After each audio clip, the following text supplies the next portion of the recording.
It's often you can see that people get mixed up with digital transformation and business transformation. Can you please help to differentiate these two types of transformations? Business transformation, in my mind, is more structural. It's where businesses are looking at creating, let's say, new ways, new strategies. And there could be several initiatives and efforts that could go around, like a cost transformation.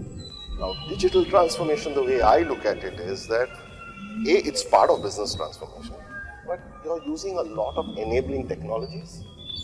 And these technologies are very closely wired with the way the business is doing. So it's more at an operating level. I'm not sure whether people will agree to me, but that's the way I look at it.